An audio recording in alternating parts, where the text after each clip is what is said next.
ho, ho, ho. Hello, my merry friends. How are you? And welcome to Santa Has a Podcast. Yes. And this week, what we're going to do is tell you a little bit of a story on how I became Santa Claus.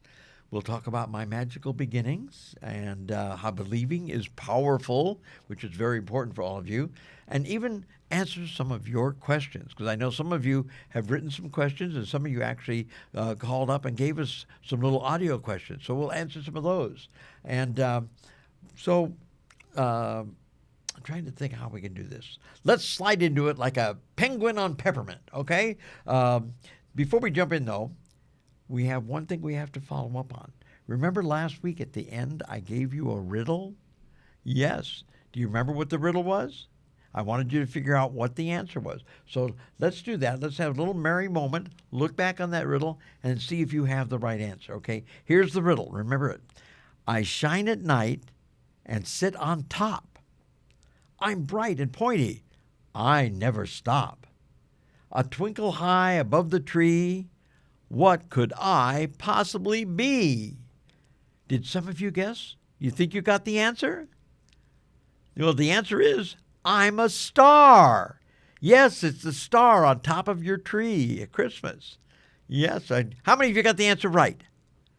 Oh, congratulations. That is wonderful. Oh, it's so good that you knew the answers, okay?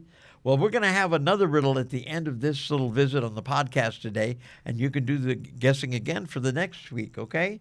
But I love a good riddle, and all of you got it right. You're clever little cookies. You really are, okay? Now let's jingle into this week's fun Christmas facts, okay? And like I said, one of the things we were going to talk about is, and what I wanted to talk about was how I became Santa Claus. Where did I come from? How did all of this begin? Well, to do this, we have to go back hundreds and hundreds of years, back to St. Nicholas. I'm a descendant of St. Nicholas. There have been many, many Santas through the years that have done all of the work that we do at Christmas. But it all started even before Christmas with St. Nicholas. And he was a very fortunate person. He inherited some money from family, and he decided instead of spending the money on himself, he would help others. And he would also do it very special. He would do it secretly. He wouldn't tell anybody what he's doing. So if somebody needed some new shoes or new clothes, he would go buy the new shoes and the new clothes, and then at nighttime deliver them to him, and as a surprise. And nobody knew where the shoes or the clothing came from, you know. And Nicholas liked doing that. That was his special way of doing things for others, you know. And he would do this all of the time. Maybe they needed to have a cow. Yeah, the family needed to have milk. He would go buy a cow and give them a cow. But they didn't know it came from him. Very, very secretly. There's even a story of how he helped out a father with 3 daughters. And the 3 daughters all wanted to get married. But back, hundreds of years ago, in order to get married, you had to have a little bit of money to bring to the wedding, for your family, the start of your new family. And the girls didn't have any money. Their father didn't have the money to help them. So Nicholas said, I'll help them. And he took a couple gold coins and he wrapped them up in a little piece of cloth, and he went to the house dark at night and threw it through a window. And in the morning, one of the girls found the money, and now she had the money to get married. And each time her sisters got ready to possibly get married, Nicholas did the same thing. He went back and repeated, and he put some money in her little cloth and threw it through the window, and thus in the morning they found the gold coins. Now the legend is that one of the times he threw that money through the window, it ended up getting caught in the laundry. Yeah, it got into a stocking hanging on a line. Thus, the idea of giving gifts and putting them inside a stocking began. Now, all of this is all legend and story, but it's so magical, it's so perfect, and it's so wonderful. Anyway, Nicholas, of course, continued giving away all of his money, and to where he had no more money. But also along the way, he started teaching other people about secret giving, how they could do special things for their neighbors and their friends and their children and relatives. And by giving the gifts to them secretly was a lot of fun. Now, again, through the years after Nicholas, the other Santas came along, and as Nicholas and his legends traveled through different countries, his name changed. In Italy, he was called Babbo Natale. In France, he was Père Noël. In the Dutch countries, he was Sinterklaas. And in each of those countries, he would be doing the gift giving and doing things special. And eventually, all of that became special giving to children, leaving them little treats. Sometimes the children would put out stockings. Sometimes they would put out their shoes. In fact, in the Dutch communities, the children would put their shoes out at night. And in the morning, there'd be a gift in their shoes.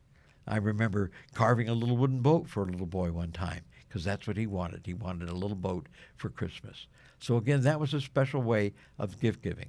And again, Sinterklaas evolved when we went to the Nordic countries, went up to Norway and Finland and Sweden and Denmark and all of those countries. Well, they got around with reindeer. The reindeer would pull sleds. And eventually, Santa found out that some of those reindeer, if they were fed the right oats, could fly. And so Santa inherited reindeer in the Nordic countries. Yes. And then all of that, of course, moved across the continents and across the oceans to the Americas. And in the United States, they actually evolved it to where they had, instead of Sinterklaas, Santa Claus. So a lot of different names. But no matter what the names are, it was all about giving, all about bringing joy to others and having a lot of fun at Christmas. And again, St. Nicholas, and now my job as Santa is I need to also remind you of how you can give and how you can do special things to help others. Sometimes you can even do it secretly. So again, that's a little bit about how Santa became who he is today and how I got to do things. Along the way, of course, there's lots and lots of stories of how the elves have helped me and they make the toys, how Mrs. Claus made me this beautiful red suit that I wear at Christmas, and somewhere along the line, how cookies and milk became very popular on Christmas Eve. Again, it's all these wonderful things. And some people wondered about my sleigh and reindeer. It always wasn't a sleigh and reindeer. Sometimes I rode a donkey. Sometimes I might ride a big white horse. Sometimes I would arrive by boat. It was always different depending on what country you lived in. So it's great. By the way, you know about my red sleigh, right? I fly all over the world in the red sleigh. Do you know the number 2 item I get to ride on? It's also red. It's also big. It's a fire truck. Yes. The firemen are some of my best friends, and whenever I need a ride somewhere, they'll give me a ride in the fire truck.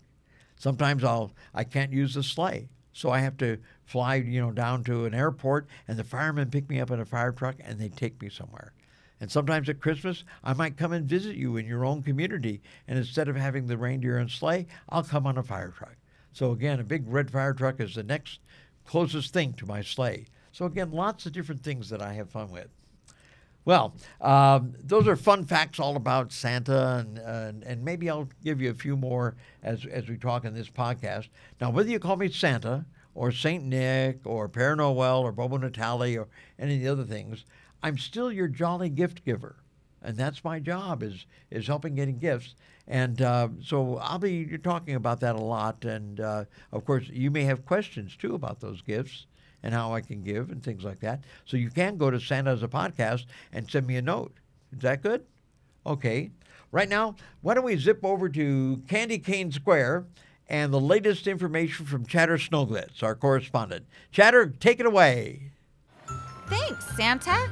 Well, it's snowflakes and sleigh bells over here. It's Chatter Snoglitz reporting live from Candy Cane Square, where the snow is fresh, the cocoa's warm, and the holiday magic is everywhere. Let's see what's happening today. Big news, you guys. Santa's sleigh just passed its 1 million mile maintenance check. Wow! Santa's sleigh is going strong. That's a lot of miles. And proof of the power of Christmas magic. From the elf discussion room, the elves voted for new uniform colors, and I hear that sparkle blue is trending. From Mrs. Claus's cottage, she wanted to share the Christmas joy of Christmas cookies, so she just finished a new project of writing her very own book, Cookies Around the World. And from the Cookie Test Lab itself, a new batch of peppermint frosting just launched and is now being served on sugar cookies in Elf Cafe number 3. Don't miss out. Reporting live with gumdrops on the ground and cheer in the air, it's Chatter Snowglitz jingling out. Back to you, Santa. Thank you, Chatter. Okay, now everybody, I want you to relax a little bit. Grab a frosty lemonade, get yourself a beach chair, because it's now time for a very, very special story. Okay, this is how I became Santa Claus. Okay, I told you a little bit about how St. Nicholas started, and then different Santas have done it over the years, over the centuries. But how did I end up getting to do this? Well, a lot of this began, let's see, how many years? 200, almost 200 years I've been doing this. It's a lot of work. But again, it wasn't always this way. We started way back, there used to be a thing called the Civil War. And even before the Civil War, there was a big poem called The Visit from St. Nicholas. Visit from St. Nicholas was written by Clement Moore over 200 years ago. And it told a story about how Santa got into a house. Well, that was when I was first starting. And he wrote the whole story out, explaining how I arrived at the house, how I landed on the rooftop, how I came down the chimney, how I had 8 reindeer. And he actually told everybody the names of my reindeer. Until then, nobody knew the names of my reindeer. But he put it right in the poem on Dasher and Dancer and Prancer and Vixen, Comet and Cupid and Donder and Blitzen. All those names in there and everything. So again, we had all this going on and how I delivered the present. And he also told everybody my secret of how I got up and down the chimney, laying a finger aside of my nose. That came from Italy. That came from a lady called La Befana. She taught me how to go up and down chimneys. Babushka, another lady who was a good witch up in Russia, she did the same thing. And it was a neat way to getting up and down a chimney. The big problem, of course, is sometimes you get a little soot and dirt on your clothes, but it was a lot quicker than trying to jump off the roof and get down to the front door and go into the house. And, going up and down the chimney was a real fast way of doing it. So I started doing that. So that was 200 years ago. And then we move along, and I'm delivering toys, and people found out that I had to move somewhere. I had to find a place of operation. So we moved the operations to the North Pole. It was a great place to work from because we could see everything all over the world from up there. Look down on all the children, see who was naughty, see who was nice. And it was very quick for delivering toys and gifts and stuff because we could go to any part of the world very quickly from the top of the world. So again, just a great, great thing to do. So now I'm at the North Pole, and of course, nobody can find me there. Nobody ever comes up to the North Pole. So it was a great place to, I hate to say hide, but if I'm away from everybody, we can concentrate on the work on hand. And the work during the rest of the year is what? Making toys. Yes, the toys that we get to bring to all of you. So the North Pole was a great place to work from. So I worked from up there, and I could check on everybody. And, of course, through the years, we added telephones and other ways to communicate. And, sometimes I would make visits to department stores and shopping centers, and people would get to see me there. But, my suit wasn't always red either. In the early years, over 200 years ago, I might wear a dark brown robe or a purple robe or a blue robe, different colors, And it wasn't until about 1880. Santa's getting confused on his numbers here. I have to remember sometimes. 1880 is when we started wearing the red suit. And that was because Mrs. Claus thought the red suit was the best way to have me, be seen by everybody. Also, when I'm in the workshop, when I'm working around the North Pole, they could easily spot me no matter where I was. So the red suit with my red cap. In fact, here's my red cap now. See, I've got my red hat right here. I can put this on. And no matter where I was at the North Pole, this red hat, I was about a foot taller, maybe 2 feet taller than all the elves. You could tell where Santa was. So they could all see where I was and what I was doing. So the red hat became my trademark around the North Pole. And my trademark just about anywhere I went. So again, it makes it kind of neat to have that. Now that was all part of why I had the red suit. Now I had the sleigh and I had the reindeer and I had the red suit and I was able to go up and down chimneys, but I needed more help. I was carving little wooden boats and trying to make little dollies, and Mrs. Claus was trying to help me make little Raggedy Ann dolls and things like that, and we needed help. And one day we found the elves. And the elves were magical people.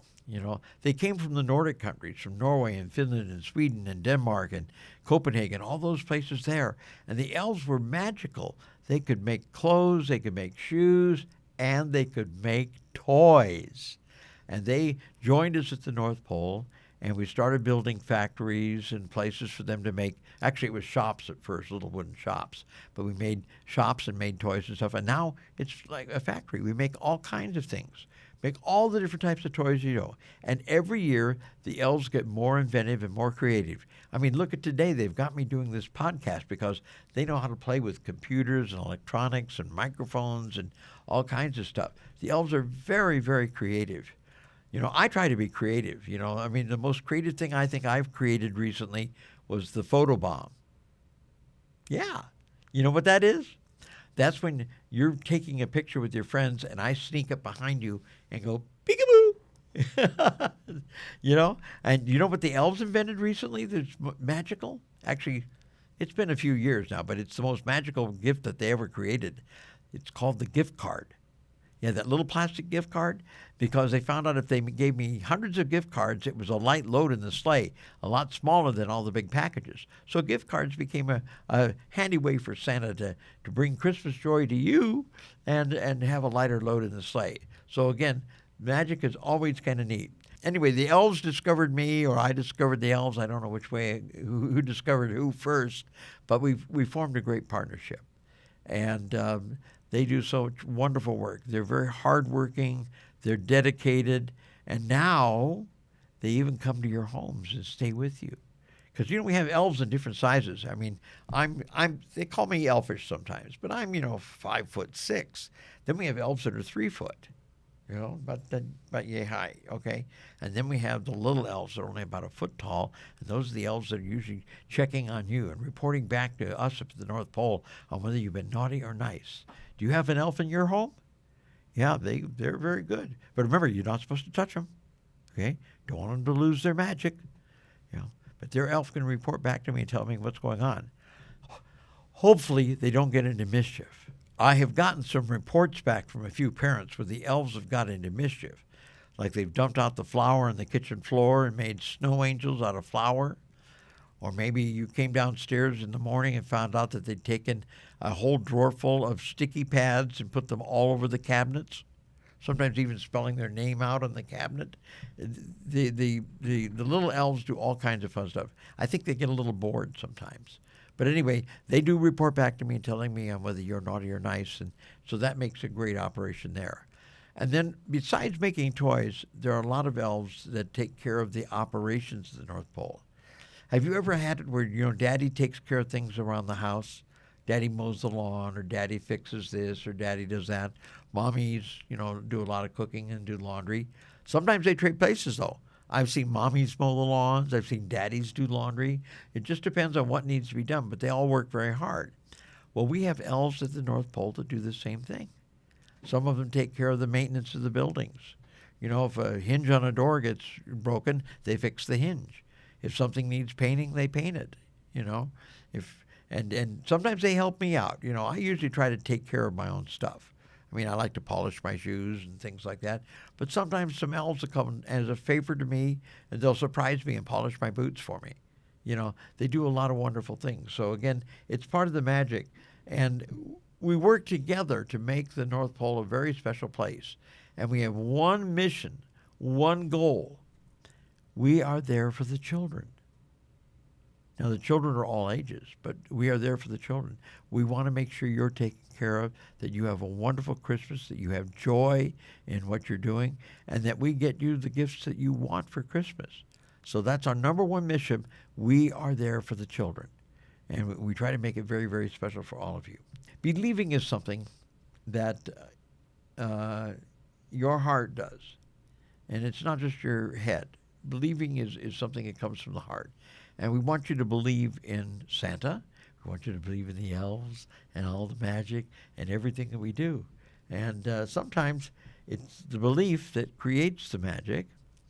And also part of that belief and the magic helps our spirit. And I mentioned the spirit meter on our last podcast, and we're going to talk about it a little later, because we want your belief and your happiness about Christmas and everything to be part of the spirit that we need for our spirit meter. And that's why it's good. Now, I know some of you are saying, well, I don't know, Santa, if I really believe in you. Well, I believe there's magic, okay? And I want you to believe in the magic. I believe in kindness. You know what kindness is, right? Doing things for others. That's part of the magic, okay? And it's good enough for me. Everyone believes in things. If you came to me and said, Santa, my friends told me that you're not real, I would say, wait a minute. I feel like Santa. I mean, the beard is real. I feel real. Are you real? And I know you're real. If you're real, I've got to be real. Part of what we do with Christmas is believing. And there's a joy and a magic of believing. And sometimes if you don't believe, I hate to say it, but maybe all you're going to get for Christmas is underwear.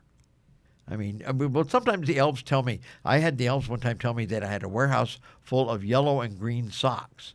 So some of the kids that didn't believe, guess what? That Christmas they got yellow and green socks. Because they didn't believe in toys and gifts, we just gave them yellow and green socks and wished them a Merry Christmas. You don't want yellow and green socks, do you? No, I know. You want something special for Christmas, okay? And that's what believing is all about. So believe in Christmas. And by the way, the more you believe, the higher the spirit meter goes. And we want to have everybody believing and doing joy for that, okay? So we believe in magic. We believe in kindness. And belief gives power to hope, wonder, and kindness. And those are all things we need to believe. And one last thing I want to mention. When I work with all of my elves, I think I mentioned it a little bit ago, but I'm going to mention it again. We are here for the children. That's what we do. Everything we do is for you, the children, and we want you to have fun. And even, I know you may have a parent watching you right now who's watching this little video saying hi to me. Sometimes I look at them and think that they're kids too, okay? Because all the people of the world are my children. I want them all to believe. I want them all to have a wonderful Christmas, a wonderful holiday. So I love remembering how I got here and everything I'm doing, and I want to thank you for listening to my talk about all of this and everything. But the way you can also find some books and things like that will tell you how Santa, became what he did. I had lots of jobs before I became Santa. I cleaned chimneys and I delivered mail and I worked at a zoo and I did all kinds of things that learned how to do all the things that I do at the North Pole. So a lot of different jobs, all to become who I am today, Santa Claus. Well, right now it's time to head over to Rudolph, and Rudolph has some jingle jokes. So, okay, take it away, Rudolph. Well, I'm ready, Santa. Here I go. The first one is, what do snowmen eat for breakfast? Frosted Flakes.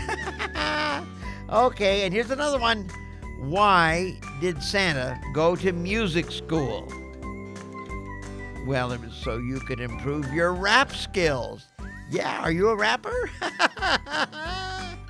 Ho, ho, ho! Rudolph, those jokes really slayed me.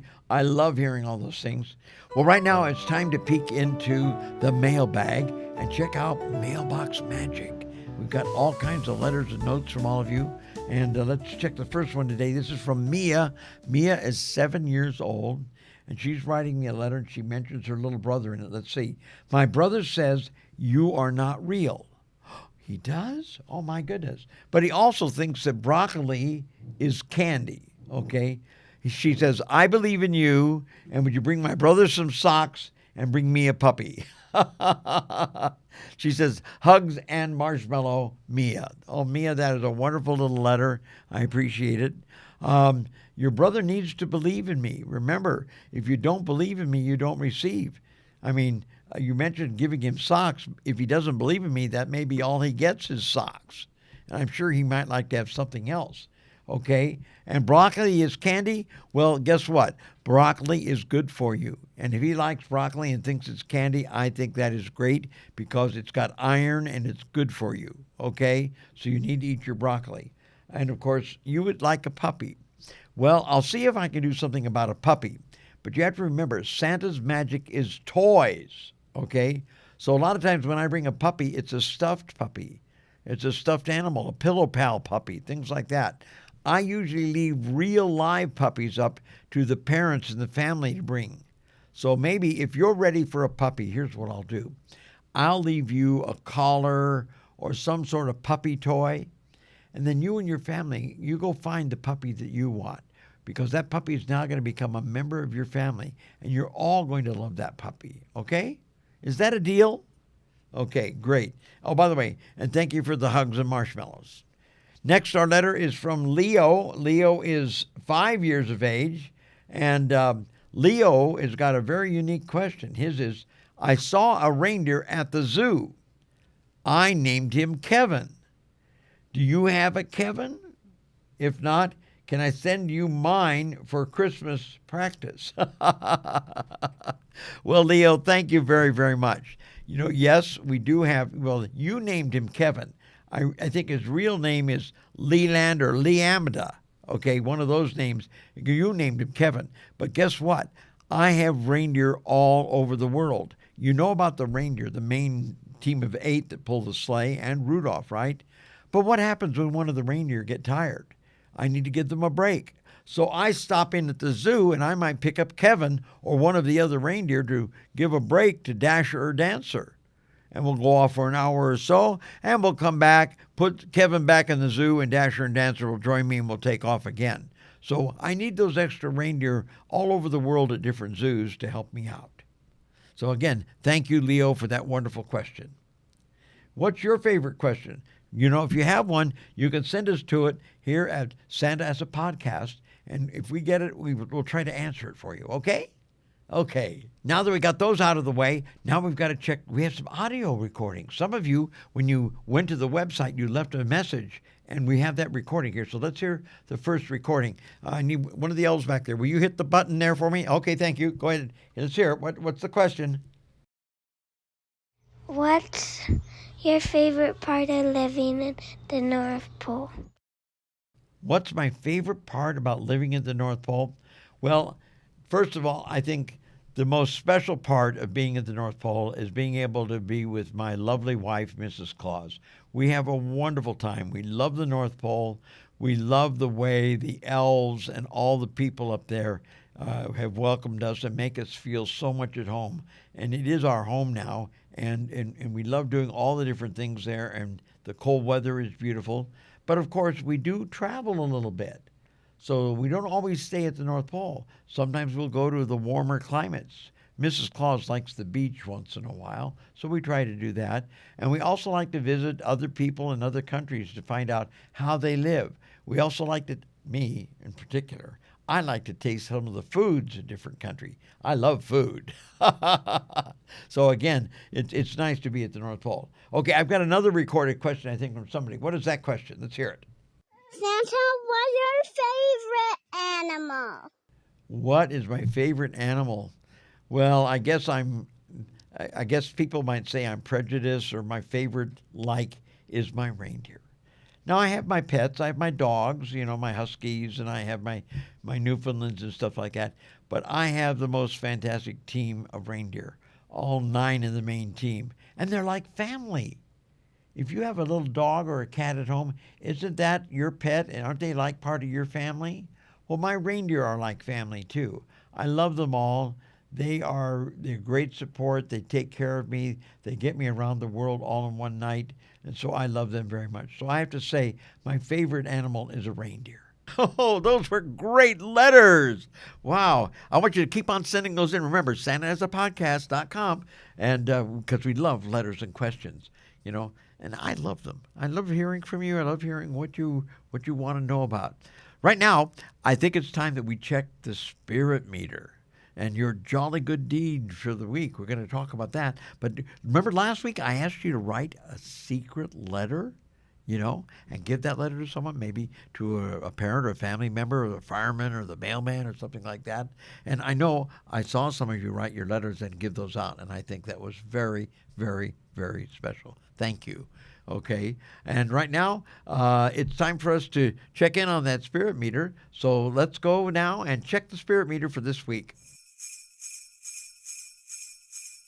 Wow, that's great. Let's keep it going. Let's boost our spirit meter so that it gets way, way high with lots of jolly good deeds and things like that. Every week we want you to do some sort of jolly good deed. Last year it was the letter, so now this week, let's see what we can do. Let someone go first. Now, you're wondering, what does that mean? That means if you're in line, maybe you let someone go ahead of you. Okay? Or if two of you arrive at the same doorway at the same time, you stop and let the other person go first. It's courtesy. It's very respectful to do something like that. There are some, we know in school we learn how to, reading and writing and arithmetic and things like that. But sometimes learning about courtesy and being nice to other people is also one of the things we all need to learn. And you can do that. So when you're in line for a game or at the doorway, or maybe you're in line at the ice cream parlor, and you see somebody needs to go ahead of you, let them go ahead. It's being courteous. It's wonderful. And guess what? That boosts you on the spirit meter, and the spirit meter goes higher. And I love it when you do stuff like that. So can you try that? Now I hear our spirit meter already going up. That is fantastic, because you're thinking about doing things that are wonderful. And sometimes you don't always get to let someone get in front of you first. But if you think about doing it, sometimes that helps the meter a little bit too. So keep those good thoughts in mind that you're going to do good things for other people, okay? Well, my merry pals, that's all there is for today. But before we say goodbye, it's time to do one last thing. And that is this week's riddle, okay? And I think we got a good one this week. And see if you can crack it or figure out the answer to this riddle, okay? Now, you don't have to tell me right now, because I'm not going to actually tell you the answer until next week. But in the meantime, I want you to listen to the riddle. Here it is. I wear a cap, and I travel far. I fly at night, no plane or car. I bring you cheer when you're asleep. What am I? Okay, I'm going to repeat that again to you. Here we go. I wear a cap, and I travel far. I fly at night, no plane, no car. I bring you cheer while you're asleep. What am I?